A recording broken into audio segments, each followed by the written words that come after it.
What's on your mind? I ponder how you feel. Beautiful creature, forbidden fruit. Can you be mine? I think to myself. That which shines brightest among all else, unique female, forbidden fruit. I get closer, craving your attention. Passions felt with deep intention. Gorgeous woman, forbidden fruit.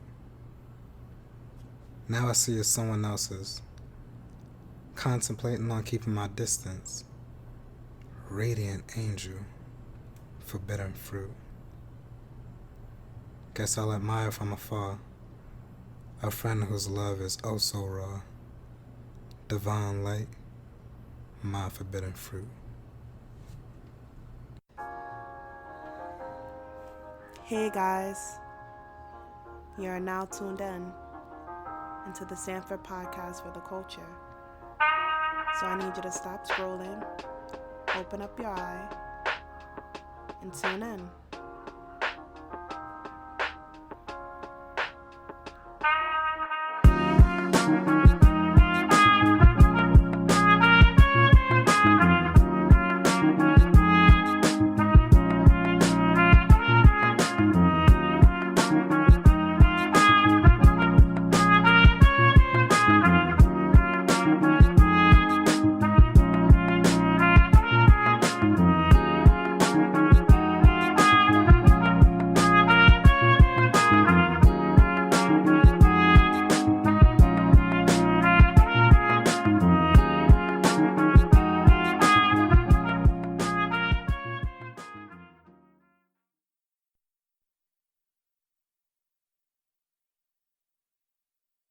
Shit and inevitably come back to like what's really real.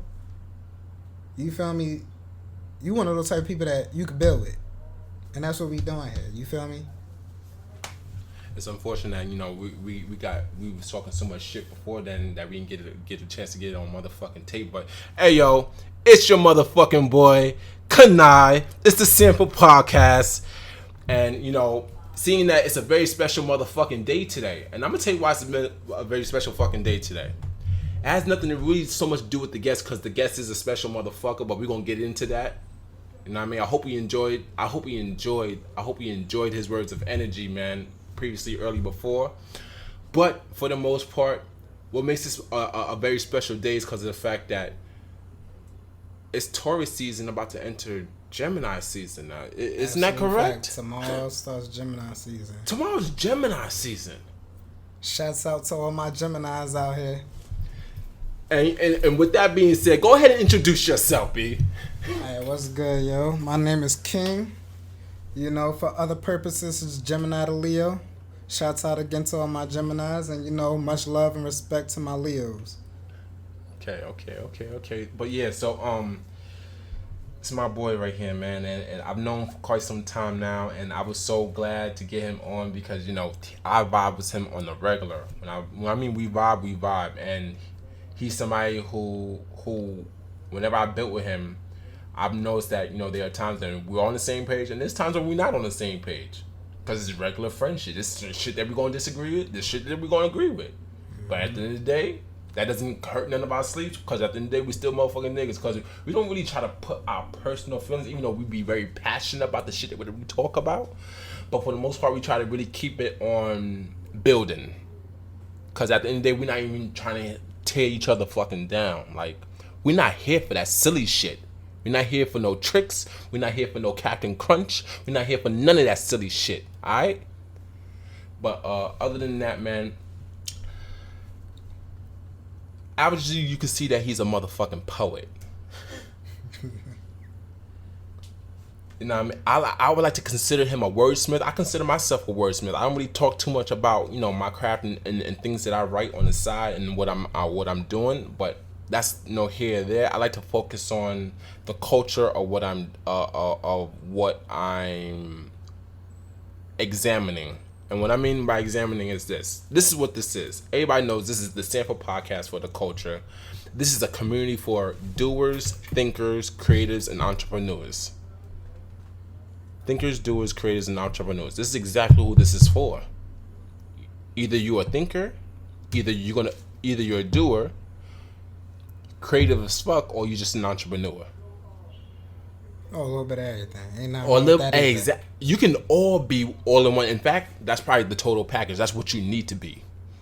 Because at the end of the day, you need to know whatever you put together, whatever you put your heart or your passion or your energy, your time into, don't have nobody take your motherfucking crap and pimp off your shit, especially when you spend countless motherfucking hours or 3 a.m.s and 4 a.m.s up in the motherfucking morning when you trying to bust out that last motherfucking word and you got a motherfucker's writer's block that's been lasting for about 2 motherfucking weeks. Let's talk about it. Let's talk about it right now. Because that writer's block be fucking real as fuck, especially when you're dealing with the real outside world shit, because at the end of the day, we're all fucking human. Absolutely. We're all fucking human. But for the most part, he's a very multi-talented individual. I say multi-talented because of the fact that he's very passionate about not only his poetry, but he's passionate about anime. He's passionate about his comics. He's passionate about working out. He's passionate about health. He's passionate about... I did say poetry, right? Okay, yeah. I just want to make sure we getting that across, because this is the motherfucking poet. I know a few other poets, but I know this is one of the poets I do know too, and he's a heavy hitter. In fact, we've already been talking about a project that we're about to give y'all real soon. That project is coming. I can't wait. That's a fact. I can't wait for that project. In fact, there's gonna be some collaborations, and we're just gonna create a motherfucking vibe, because at the Sanford podcast, we're all about building motherfuckers up. We're not about destroying shit. And I always encourage people to always, build things for themselves and just reap the rewards off of whatever it is that you put together by your goddamn self. We in 2018. You don't need to go out there and hire these big fucking companies. You don't need to hire these fucking big companies to put your shit out, something that you earnestly hard work on. If you need to collaborate with somebody who has that technical mind or the business mind end to help bring your art into fruition, and it's somebody that you know, and especially somebody you know since diapers, this nigga's been your ride or die, and you anyway, I'm not gonna say that part. I was gonna go way left field with this shit, but let me stick to the topic. Enough about hearing me, man. I want y'all to hear from my guest right now, because I want him to go into telling me about how did you become passionate about poetry. When did you fall in love with poetry? When did poetry fall in love with you, my nigga? When did poetry fall in love with you? Oh man. So let me think about that. Because sometimes, my bad. Because sometimes I feel like we may feel like we're the chosen ones, but sometimes we are always fucking chosen, bro.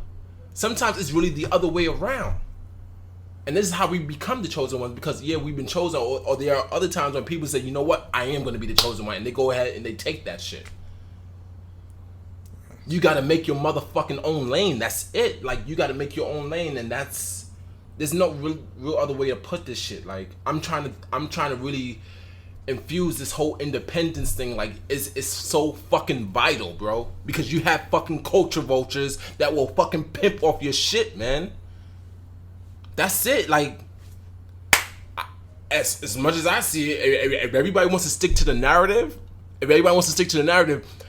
black people's been pimped on for hundreds of years now. Let's be fucking technical now. Aren't you getting tired of pimping, fella? Aren't you getting tired of that Cracker Jack popping that whip on your back? All I know is what the fuck is going on? I heard at one point pimping don't die, homie. See, that's different now. You know what I mean? I'm gonna tell you why that's different, because pimping has evolved like most other things. Now, bitches want to pimp themselves. They don't need a nigga to pimp them. They're gonna pimp themselves because they know what the fuck they working with.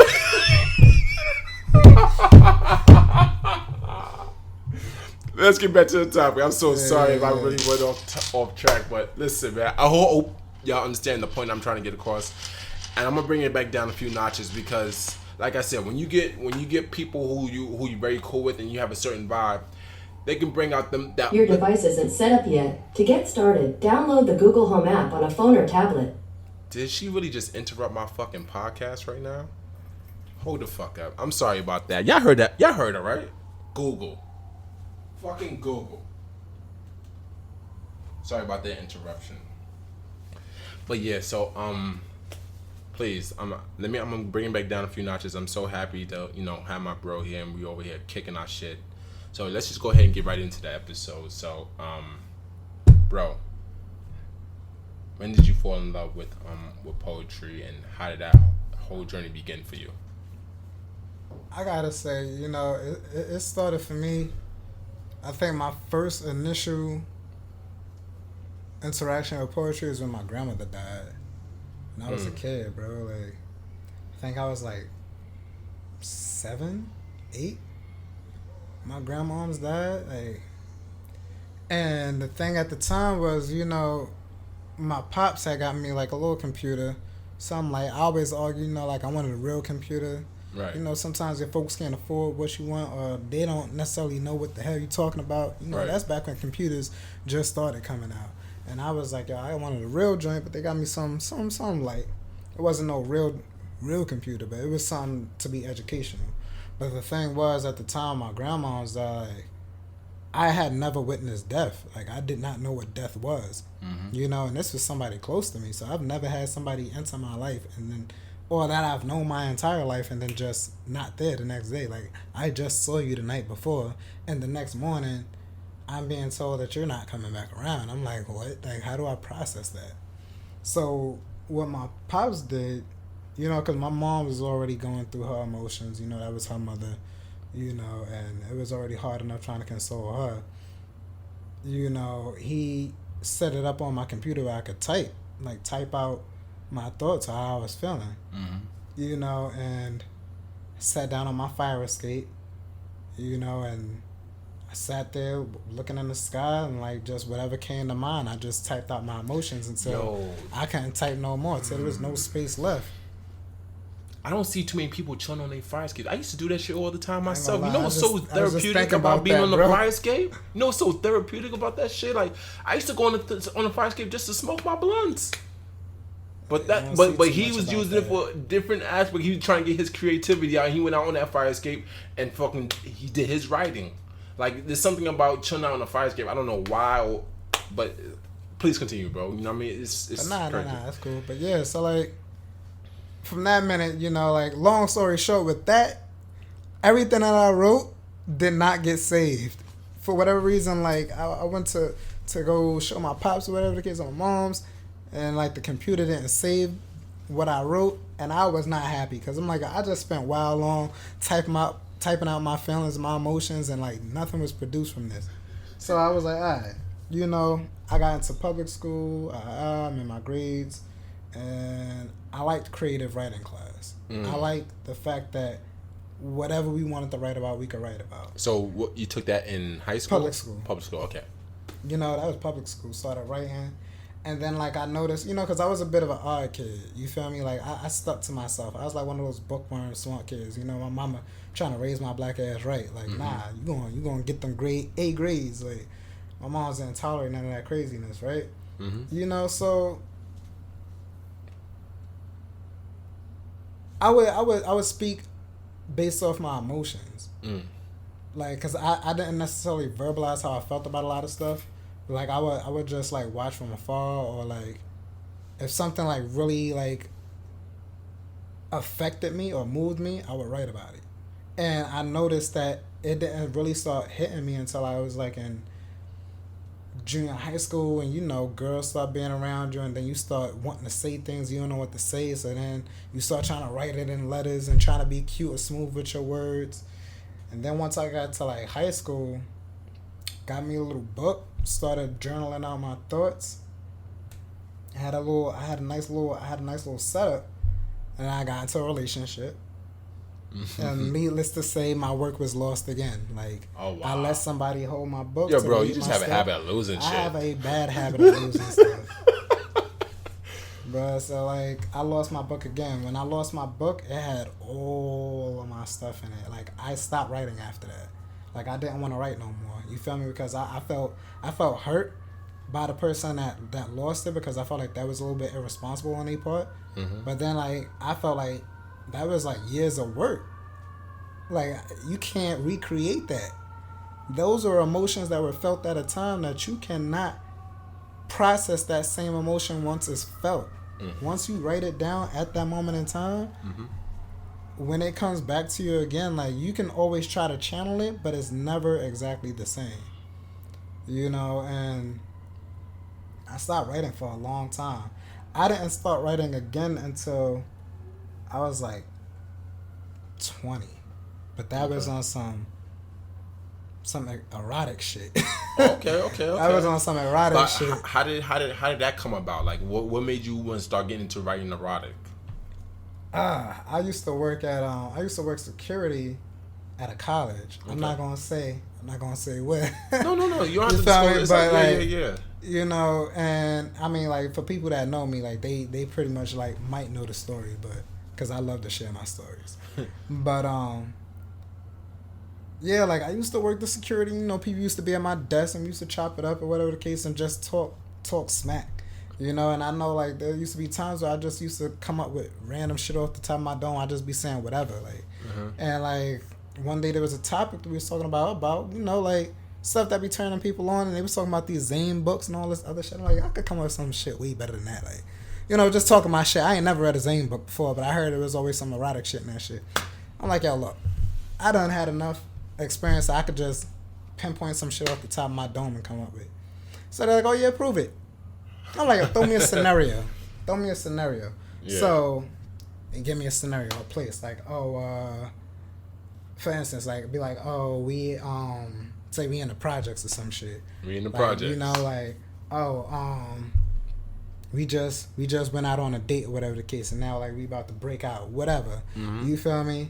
And I'm like, all right, cool. I'll be like, yo, come back in like 15, 20 minutes, half hour tops. They come back. I already came out with a whole scripted idea about like that I came up off the dome with for that scenario. Needless to say, they was getting open. Like it was getting to a point where like they was just coming like, yo, like I want to hear some more of this shit. Like, yo, like everybody coming up with different scenarios, and I'm not gonna front, like that shit was boosting me to wanna write more. Cause I'm like, oh, like this shit is fun. You know, it's fun. It's something to talk about. You know, it's taboo stuff that not everybody want to talk about because people be a little sensitive. But you know, like you gotta love what you do, and then not for nothing, but experience is the best teacher. And at the time, I've had bad experiences, but I had good experiences, and I was sharing them. But you know, it's very important, and this is also to the listeners as well. It's important that we never motherfucking filter our art at all. Once you filter your fucking art, it's no longer fucking art because this shit ain't got your motherfucking thumbprint on it. Don't ever fucking filter your shit. Keep your shit unfiltered, raw, and motherfucking authentic, and that will always be your motherfucking fingerprint on that shit. But that's what I wanted to say real quick, my bad, bro. Yeah. Needless to say though, like I wrote for a little while. I stopped writing it too much, but I know like there was people I was like, yo, you mind me writing a story about you? They was like, go ahead. Like you know, people get open. People get open off stories, bro. Like if you could tell a good story. Listen, the world is built off of stories, bro. You start building the crowd. That's how things happen. But shout out to the master storytellers out there. I want to hear from y'all. If you're a master storyteller, reach out. But yeah, it's all about the story. But yeah, even going back with like regular poetry, you feel me? Like it would just depend. Like I like music, you know, I like lyrics. Like music always sets the mood for me. So it's like even just sometimes just an instrumental. So it's like, you know, like I would vibe out, and it's like whenever the feeling came around, then I would start to write. And I noticed a lot of my muses was always my energy. Like it would always be my mood. And you know, as crazy it may be, like, and you know, there's probably people out there that relate. It would always be when I was like in like a dark or depressed state that I felt like I was motivated to write more. And I don't know why it seems like when people are in them kind of states, they're most creative. Like I don't know what it is. I feel like you have to go some kind of pain or trauma. This is for a lot of creators, period. A lot of artists can relate to this too. Yeah. They produce some of the best fucking shit. Like for instance, I just want to use an example because his fucking music is so fucking beautiful. The Weeknd. His first album, dope. Second album, dope. Third album, I don't know about that Starboy shit. He lost me with that Starboy shit. But when he came back with My Dear Melancholy, I hope I'm pronouncing it correctly. Melancholy or Melancholy, I don't know how to pronounce it correctly, but anyway. That was the comeback. That was like, all right, this nigga's back. Alright, because I don't know where you was at, but welcome back. With that, welcome back. Word. Alright, man. But you know, like, in my relationships, not only my emotions, but my relationships also just play a big role to like my poetry too, because it's like, again, not only past relationships, but like, I don't know about for other people, but I know for me, a lot of my memories, like a lot of my vibes always came from like either hanging out with my friends, my jobs that I was working at, or my relationships. You feel me? And I mean, nothing draws your emotions more than your significant other. Right. You feel me? Nobody could hurt you more or love you more than your family. You feel me? So, I mean, even with the piece that I spoke today, you feel me? That was based off of a previous relationship, you know, and that was before I even was in that relationship. Mm-hmm. You know, it was just like, my gosh, like, this is a beautiful woman right here. Like, I'm gonna have to take the chance, cause right.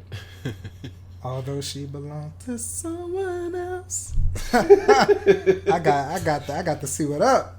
But you know, life has mysterious ways of working out. So despite that she belonged to someone else, you still shot your shot. Yep, yes I did. So how did that go, bro? Maybe in another life. You know how the next lyric goes to that song? Maybe in another life. Nah. I mean, like, end of the day, you feel me? Like, but let me ask you something. Would you still do that today? What? Try to bust that same move. With the same person? No, just a different person. Yeah, definitely. Like, if the vibe is right, you feel me? But in terms of her circumstances, like, if she's involved with somebody and things like that. If she's involved with somebody, I'm getting to a point where that's sticky situations. Let me ask you something real quick, Smalls. I'm gonna give you a scenario. You know I'm good with these kind of scenarios, right? So check this out. Let's say, for instance, she's an artist and you an artist, right? Mm-hmm. She's got a man, but she's a dope ass artist, dope fucking artist. You fell in love with her art before you fell in love with her. This is deeper than love and basketball. This guy. So much to the point that you didn't know her too well, to the point that you did fall in love with her art, but you ran into her on some real, like, y'all was at the same lounge kind of shit, but you've been a fan of her work on the gram for some time now, or the case may be. Mm-hmm. And you, like I said, you really love her art. Now here, check this out. You ready for this? Go ahead. If she was getting jumped by some chicks with dicks, would you come to her aid? I'm about to say, I don't even know where the hell you about to go with this shit.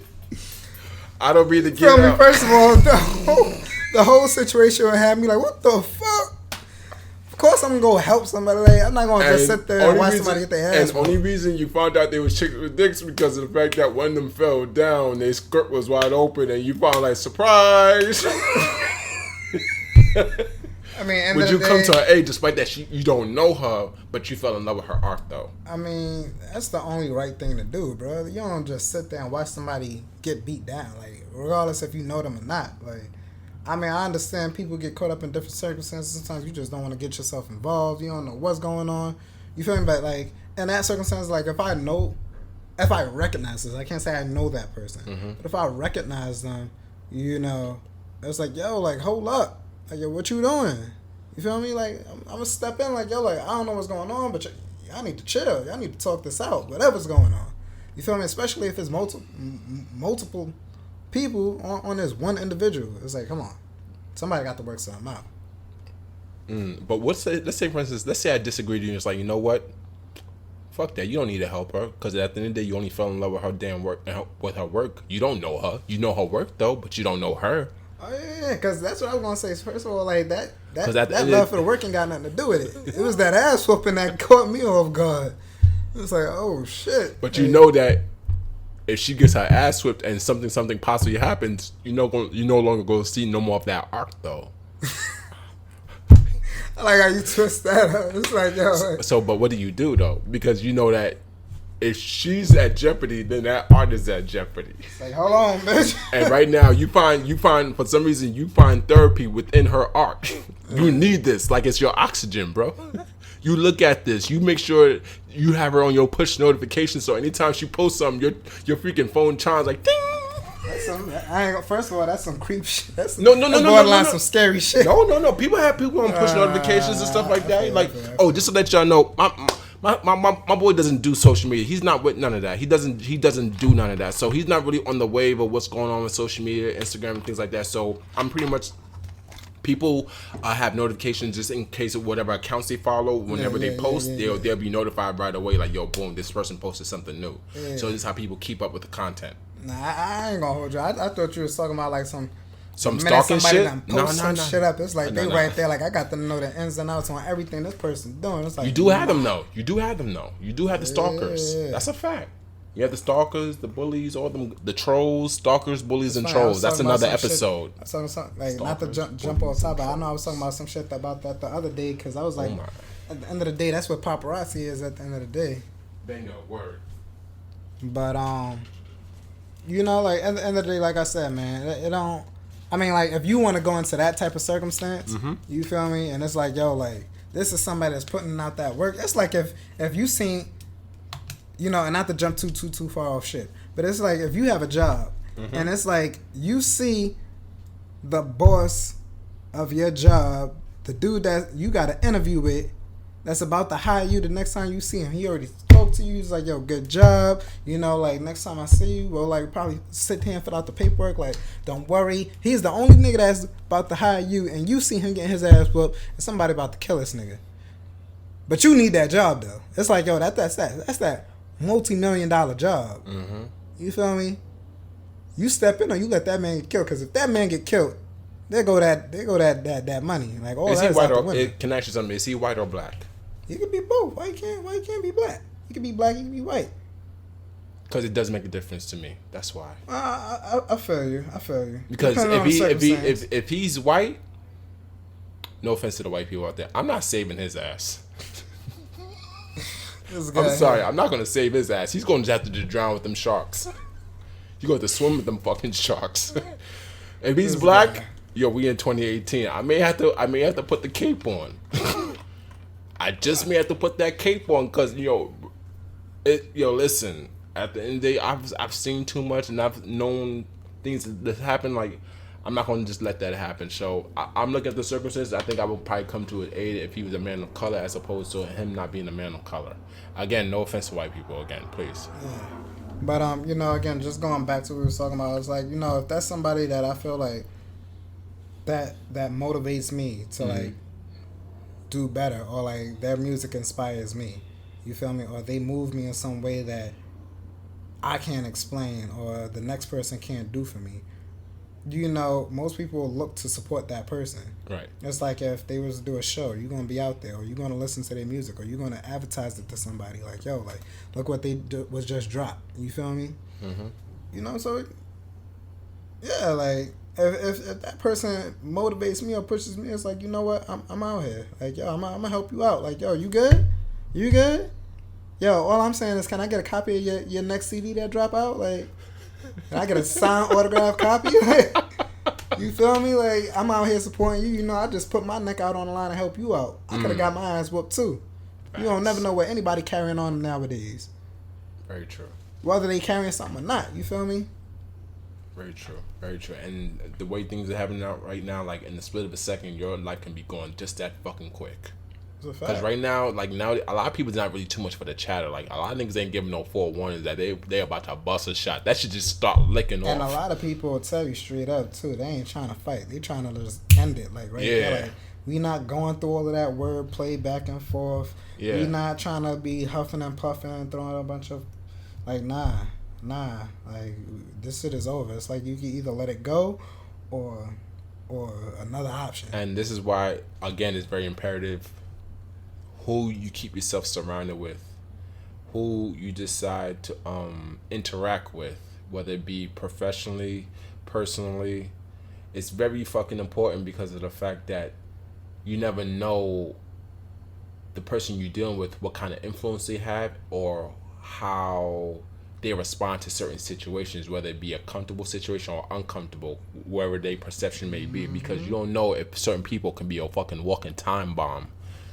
And next thing you know, they just go up like, oh, what the fuck was that? And they put you in jeobrdy. And people will associate you with that other individual. Exactly. Like, you was there with them. You mean to tell me you didn't know? Like, hold up. I'm brand new to this just like how you brand new. Oh, And yeah? Like, it's hard to believe. It happens just that fast. It's unfortunate. Yeah. But yeah, man. Very, very, very, very interesting, man. Very interesting because, again, I don't think a lot of people really put too much thought. A lot of people just don't really mind mixing with each other. And that's cool, though, too, depending on with the environment and things like that, because it's always good to go get out there, see what's going on, especially network and just chill. And it's all good, but it becomes something more when you have certain elements in there. The elements of people who like to think like wolves, and they just out there seeking red, and they looking for red. And like, listen, nobody's here for that kind of vibe. Nobody's here for that kind of energy. But when you have these kind of elements mixing into these kind of environments, unfortunately, sometimes things do go wrong, or sometimes things do go left, and it's usually outside of the other person's control. It's just a matter of being aware of your surroundings, man. Facts. It's like, sometimes you got to know when it's time to bounce and when it's time to stay. And a lot of times, a lot of people getting them fucking instincts. Your intuition be telling you, yo, bitch, get the fuck up out of here. You know, shit's about to jump the fuck off. I was about to say, yo, I know I seen a skit somewhere, like, some comedy skit where it's like, yo, black people know when shit about to pop off. So I nigga like, that's a yo, fact. it's time to break out. Like, yo, my man, I'ma holler at you. I'm out. Like, you leaving? Yeah, it's getting late. I got some things to take care of real quick. I'ma holler though. Yo, you know what's funny? It's funny you mentioned that. I'm gonna give you two scenarios. For instance, I remember a long time ago, I had the same scenario. I went to this club. Once upon a time when I was going to clubs, it was what was it called? Was this club called Club Midnight? Some crazy shit. It was, I think it was called Club Midnight. All right. Don't quote me on it, but let's use Club Midnight.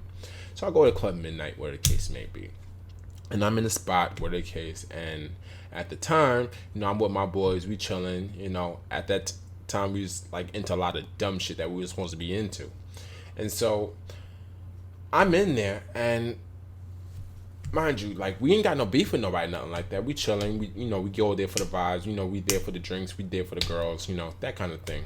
But I see this one nigga come inside the fucking club. Now, mind you, at the time, I was in the streets, where the case may be. My ears was to the streets, and I also knew who was doing what and who wasn't doing what. I had the ins and outs of what was going on, somewhat to a degree. So, but it was just one nigga. I'm not gonna throw his name at all. Not gonna throw it. We're not gonna do that. But he stepped into the spot.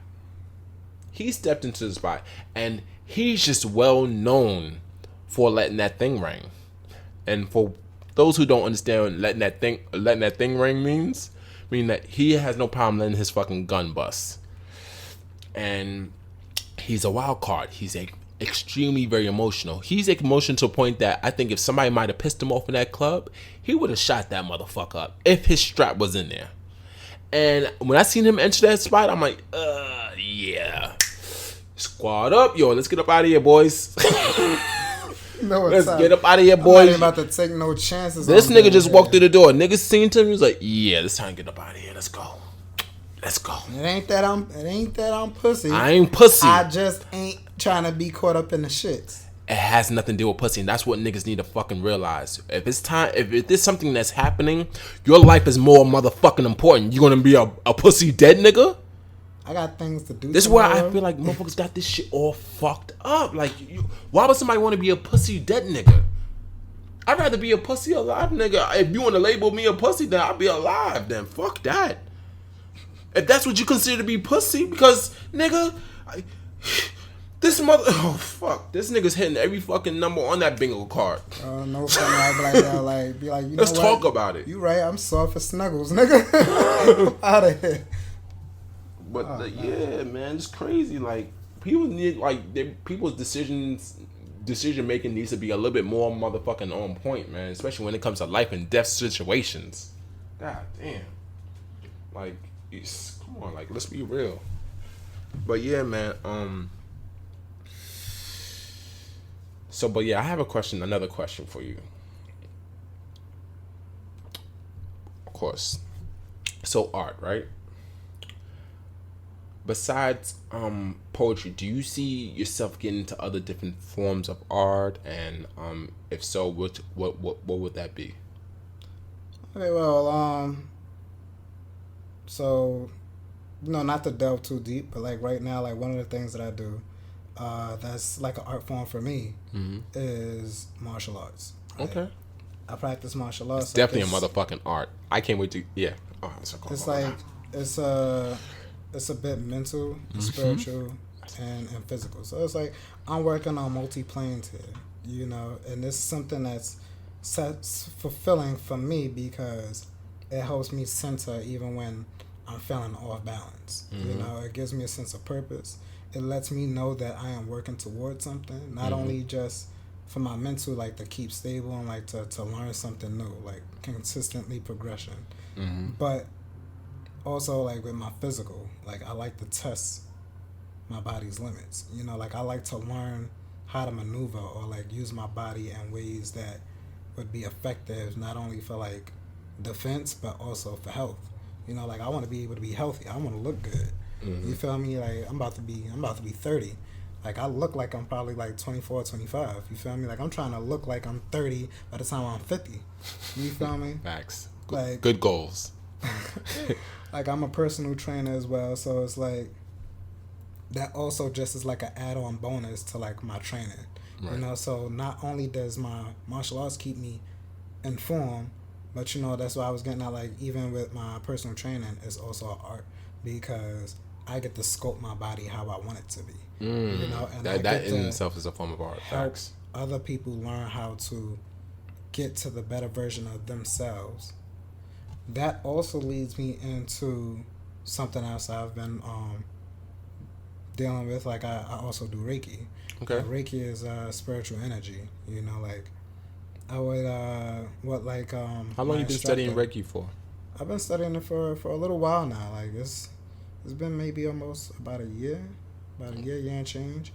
What my instructor would consider me is like a empath. Like she feels like I'm a healer, and that's been fun. Like I'm not gonna lie, like when you start really looking into the metaphysics of spirituality and like it's a whole nother atmosphere.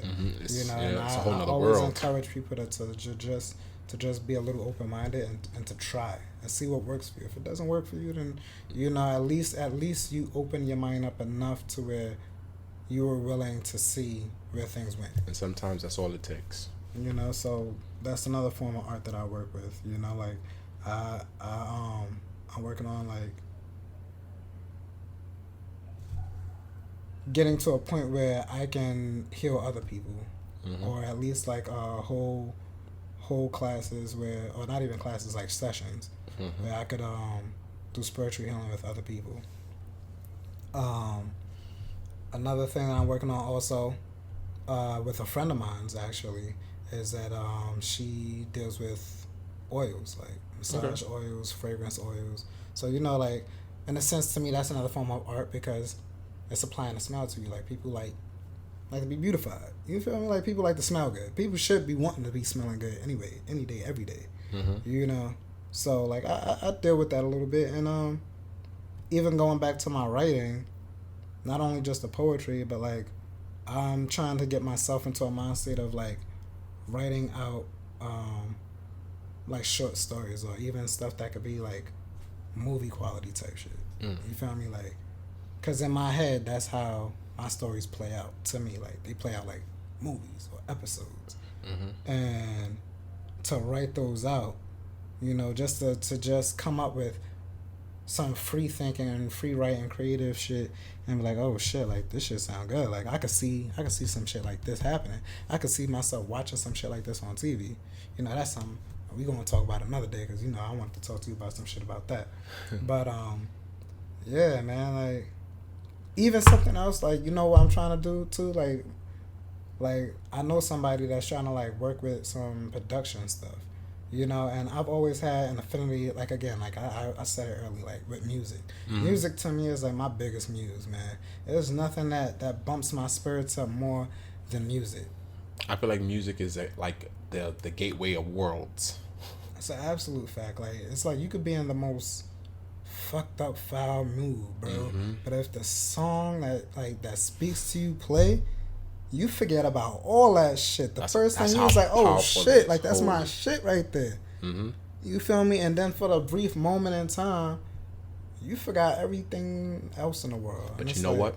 Poetry does have that same effect as well. Poetry does. And like right now, like that's something I have an interest in. Like, you know, like to produce the beats, like to give that melodic flow, to like open up and to appease people, to like open up their spirit or tap into themselves and like just vibe out with a melody. Or even with my poetry, just have the poetry just vibe out.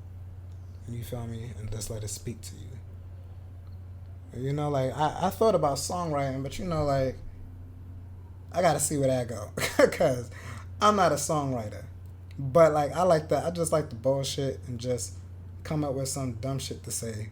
Like I know I used to joke around with a friend of mine's, and I'd be like, yo, like my nickname be like Bars B, and she was like, yo, stop saying that. It's like, yo, like, you know. But yeah, so there's a couple of things as far as the creative aspects and the arts is stuff that I have vested interest in. And I think everybody should like know what your interests are, know what your talents are. Like, you know, pour a little. Like it's like you got cups all around you. You feel me? Pour a little bit in each cup. Like you never know. There might be a cup for every flavor that you like. Cause not everybody in this world like different flavors or whatever. Ain't nobody going to want this just one flavor and then that's it. Right. You feel me? I like fruit punch. I like orangeade. I like lemon lime. I want to taste all that shit. Give me a cup of all that.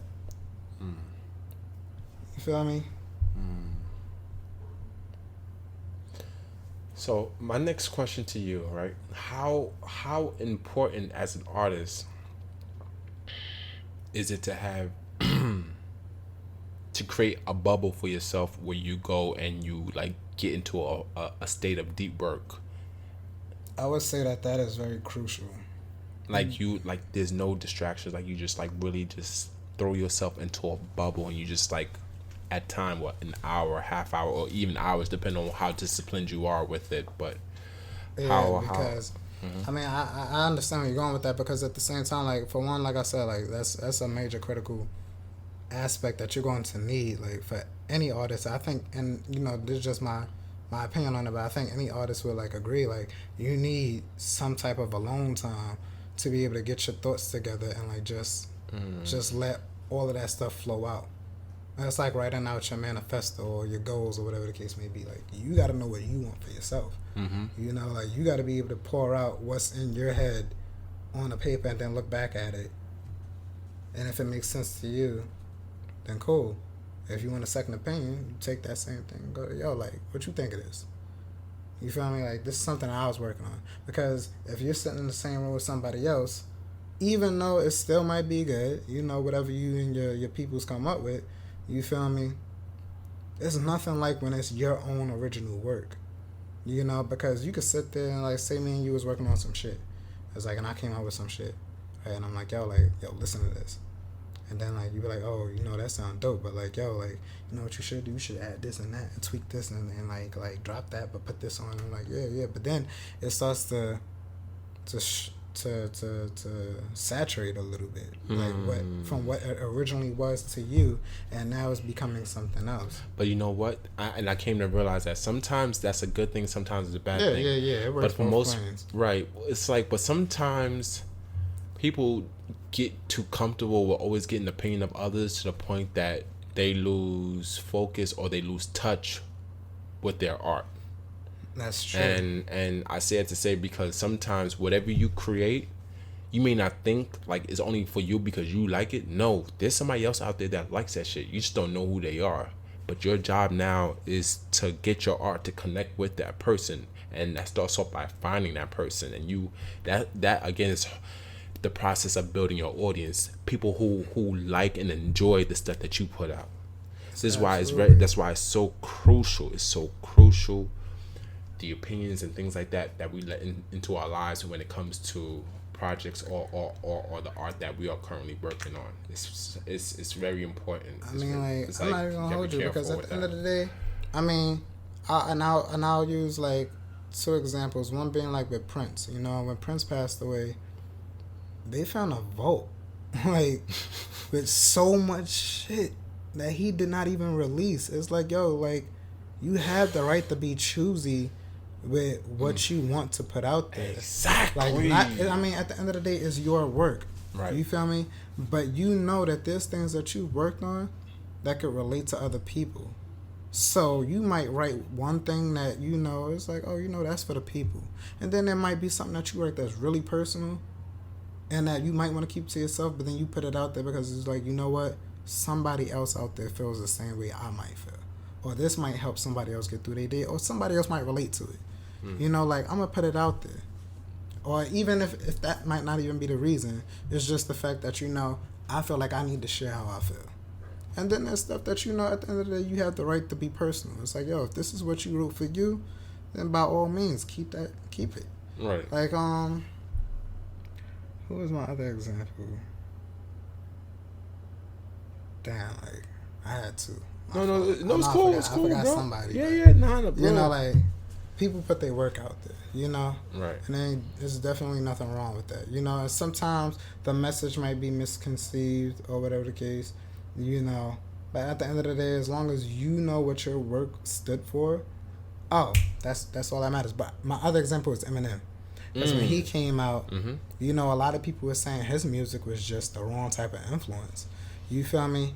That's not to say that he put his music out there for people to either take it literal or to take it to heart. Like, you know, like, this is what people should do because if they were in my shoes, this is how I did it, so this is what you should do. It's like, no, like, the man went through some shit and all he did was share his story. You feel me? He shared his pain. He shared his emotion. Certain things that he could have kept to himself, he decided to share with the world. You feel me? Like, yeah, like, coming up, cleaning out my closet, like, dealing with issues with his moms. He didn't have to put that out there. You feel me? The things that he went through in his childhood, coming up to it, how he got to where he is. You feel me? Even just the little correlations that he was making from his past to his present or whatever the case. You feel me? That's something he decided to share. That's a choice. You feel me? And people, you know, like, you art, for one, is always going to be in some form or fashion criticized. Period. Always. Like, it's always going to be some form of criticism. Once people develop and they have a fully matured mindset of I don't give a fuck, then your art will find its place and it will stand tall like a fucking pyramid. Not only that, because when your art gets so good or whatever the case, or you find yourself, like, when you get yourself to that point where it's like, you know what, it is what it is, you gonna hit niggas with some poopity scoop type shit, my nigga. And that shit just gonna speak for itself. It's like, my man, like, I'm so good, but I ain't even got to say much. But you know what, it's also important because it's like, at the same token, it's like, sometimes I see people, even online, or certain artists and things like that.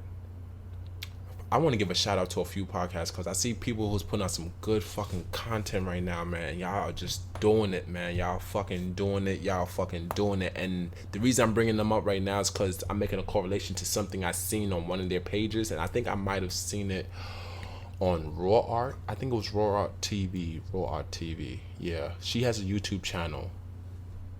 Dope sister. She's focusing on artists herself. and bringing them on her platform and interviewing them and talking about their story and how they got into their art, and they get to speak their story, which is a beautiful, beautiful, beautiful thing she's doing. Very dope. But I think on her page she was talking about how I think it is. Okay, but I'm just gonna say it anyway. She said something about, competing with herself. That is the fucking best mindset to fucking have. Not only just competing with yourself, but listen, like, there is no competition outside of yourself, because outside of yourself you're just here to fucking dominate. The only competition there is the competition you're competing with your motherfucking self. Because you know why? When I say competing with yourself, because we're always, as artists, we're always going to try to always become better, be more vivid, or be more how we can express this way, or how can we express this that way. We play with things, we try new things out. This is how we work on our craft. We always build ourselves as artists. So it's like, to see her do that, and to see that's her mindset, I fucks with that, because that is the same fucking frequency I'm on as well, and that's the same frequency that I want this podcast to fucking vibe out to. And that's what the fuck the message is, that there's always going to be behind this fucking platform. Artists, there's no competition. The only competition there is with your motherfucking self. The only mindset that you need to have is fucking dominate. Just fucking dominate, period. There is no competition. Because once you start competing with other niggas, you will fuck your shit up. I have a strong feeling, I stand by that shit. You will fuck your shit up. When I mean your shit, I mean your art. You gonna fuck your shit up. Don't be trying to compete with these motherfuckers. Compete with yourself. Try to always do better. Challenge yourself. And and when I realize, and I'm gonna say this one last thing, when I come to realize that when you become so passionate about that fucking process, in terms of just falling in love with that fucking process, it's like, when you fall in love with that fucking process, it's like, bro, it's no longer about the fucking money anymore. It never was about the fucking money. That shit just comes along with it regardless. So you're gonna always live beautifully. You're gonna do what you need to do, but it's all about focusing on your art and always challenging your motherfucking art. You yourself. That's it. Nobody else but you yourself. You're the only person that's going to tell you no or limit yourself. I mean, there's going to be days where you're going to feel like you don't want to get up out the bed and do this shit today. You got to fight. You got artists that be out there sick as shit, and they still go on tour and on stage and handle their business. You feel me? Like, it's like, what type of artist do you see yourself being? You feel me? And I show. I appreciate artists out there that's like that. Even with the young artists or the entrepreneurs out there that's really trying to establish themselves and, like, get to that point. You feel me? Like, because the only difference is you got to make the sacrifice that you got to make for you in order to push yourself forward. Like, know yourself better than anybody else would know you. Know what you would place as your own limitations and why. And, like, is it a limitation that's going to better you, or is it holding you back? And move forward from there. Right. You feel me? Life itself is its own form of art, and your life is your reflection to look back on as your art. The most talented singers, bro. Like, even with just singing, like, the most talented singers, they all have some form of a history. Like, they all have a backstory. Their life, that life that they lived before they was who they are, is what shaped them to be who they are. Like, the songs that they sing, like Mary J. Blige, you feel me? Like, Mike Jackson, like, yo, like, these were legends out here. Like, you feel me? Like, and the type of life that they lived, you feel me? Whether it was heartbreak or pain, or like just born into the lifestyle, and it's like, shit is gonna happen. It's how you handle it and how you push yourself forward. You feel me? How much you go through your struggle and still able to look beyond the now and still see yourself in that position of an artist, that person that you strive to be. And even when you get to that point of that person that you strive to be, again, you're fighting with yourself, because you might have got comfortable. Now you got where you wanted to be. Are you still hungry to keep going forward? Like, do you see yourself being bigger than what you are now? Do you see yourself branching out more? And what does exactly bigger mean to you? It's like, What is your perception of that? What is that like? I mean, that's like I even give an example, like even with like artists such as like Rihanna, for example. Like, not only does she do music, you know, she has done movies, you know, she has what is that? She's done, if I'm not mistaken, she's done like clothing.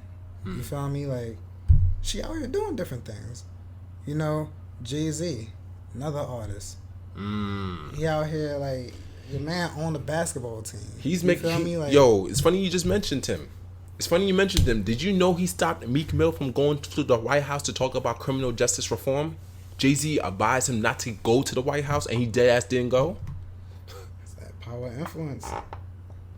But yeah, I don't know what happened with that situation. I can't really necessarily talk on that.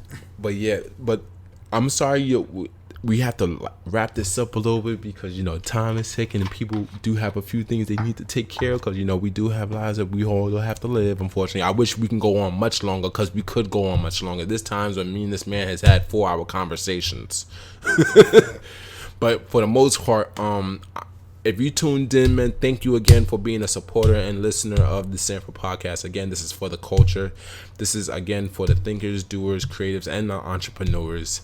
And again, thanks for tuning in. And Gemini.The.Leo will be back on the fucking show. He will be back because we have more topics that we need to discuss and things to cover. So, a long time coming, man. I'll definitely be back. And on that note, thanks again for tuning in. Enjoy the rest of your day, your evening, your afternoon, wherever you at. But create in darkness and present your art in light. Thank you for listening to the Sanford podcast.